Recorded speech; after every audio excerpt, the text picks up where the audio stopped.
Hello and welcome to Rolling with Two. I'm Will, and with me as always is the portrait puzzle player herself, Sarah. And today we're doing a two-player perspective and accessibility for Smitten. Sarah, tell us a bit about this game. All right. Smitten is a cooperative micro game for 1 to 2 players with limited communication. Players must complete 2 3x3 grids to win, and the completed grids form a picture. If players are unable to legally place a card, they lose.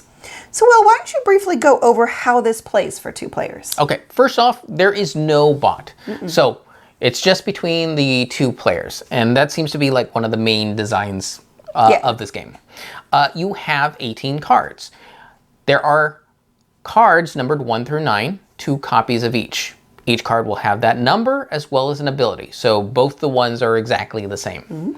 The objective is to create 3x3 grids laid out like a number pad. So 1 in the upper left, then 2, 3, 4, 5, 6, 7, 8, 9. Doing it backwards for... Yes, no, I got it. Got it.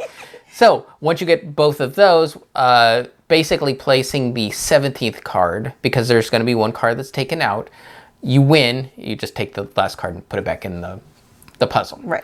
So here's the setup. You shuffle the cards together, put 1 out, give 3 to one player, 3 to the other player. This is the normal rules. Now you're limited in what you can tell each other.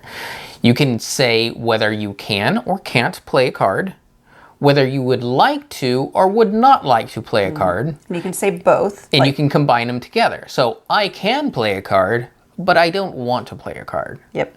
That's perfectly allowed. Beyond that, you're not allowed to talk about what else is going on in the game. Now, when it comes to playing a card, if the grid is completely empty, and you can play in either grid, you can put the card anywhere. And either player can play. Yes, either player can play. If cards already exist in a grid, they must be orthogonally adjacent, left, right, up, down, from the existing cards to fill it in.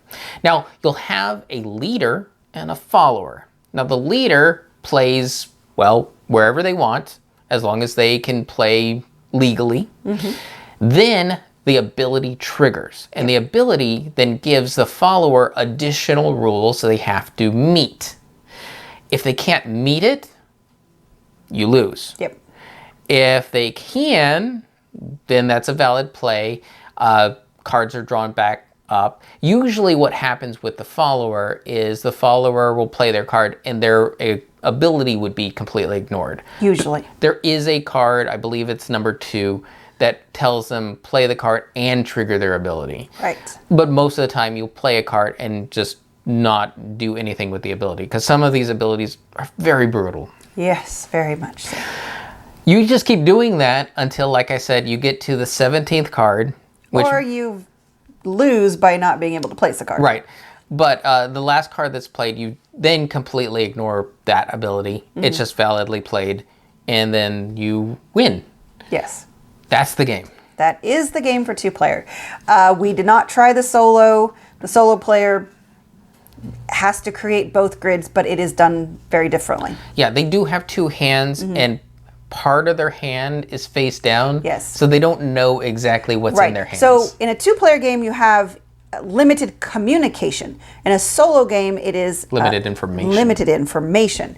So it kind of achieves the same thing. Yes. All right, so now that we've gone over how Smitten plays, the issues in a 2-player game is, honestly, if the same 2 people play this game a lot, it's going to lose its challenge, because you're going to start to know the cards very well.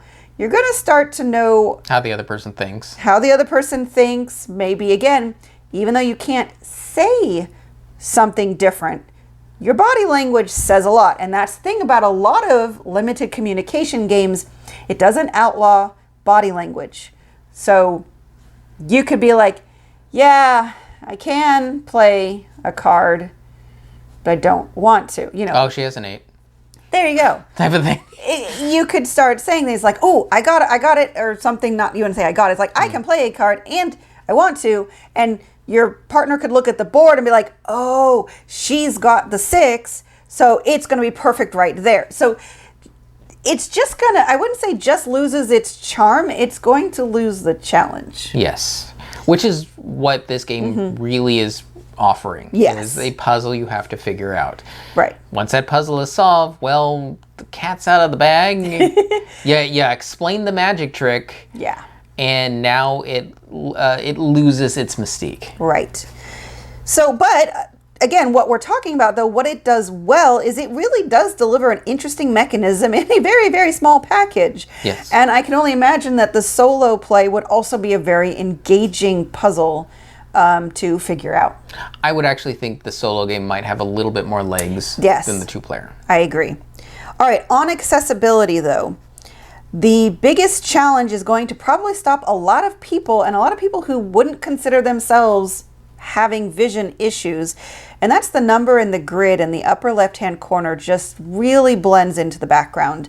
There are a few cards where it's okay, but there's a lot of them where you can't see the grid, or because the grid is white and the number it's either black or it's really dark.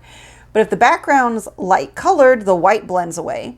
If the background is dark, then the number blends in.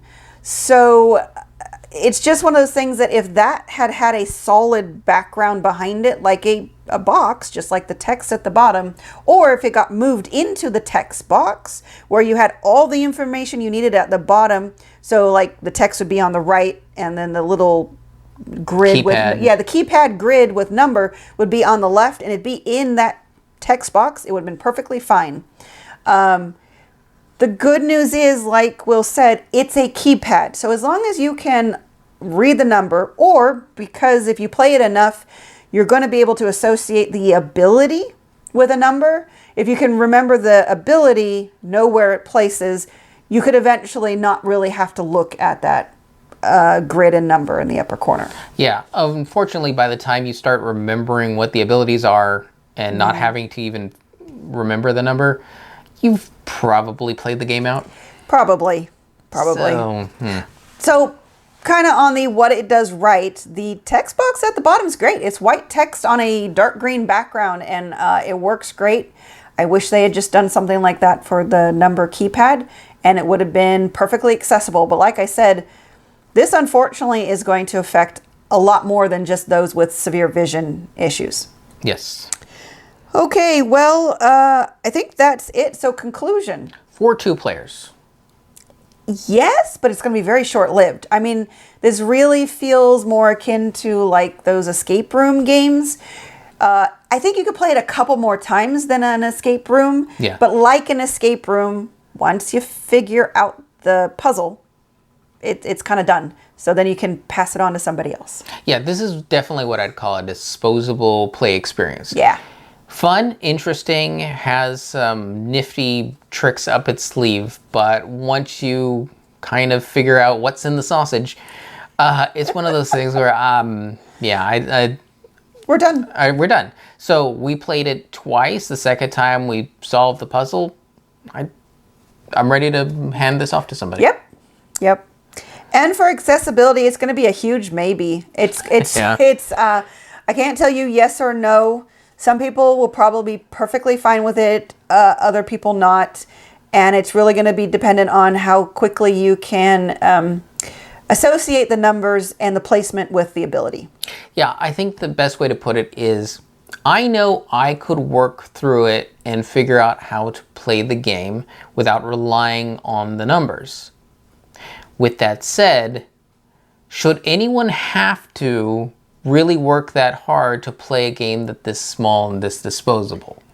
Probably not. Yeah, so It does take away from the experience. If you have to work hard to access a game, and especially with the game being that light, it's probably not worth it. right.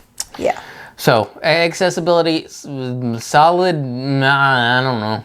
Your mileage may vary. Take a look at the cards, see what you think, go from there. Yep. That's what I would go with. All right. Now, Sarah, why is this called Smitten? No idea. I am so sorry.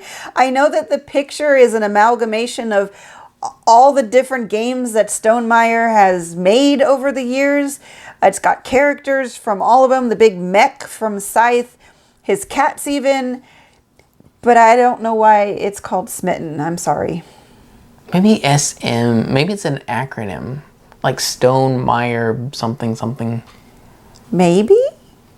Well, if any of you know why it's called Smitten, please leave a comment down below and let us know. Yes. And why would you ever roll with just one when you can be rolling with two? And remember, if you have any questions, comments, or concerns, you can reach out to us on the various social media platforms at Rolling with Two. That's TWO. We are on Twitter, Facebook, and Instagram. And on YouTube, please like and subscribe. And if you have time, check out the other content Nanaman has found for you, because remember, he's rolling with you.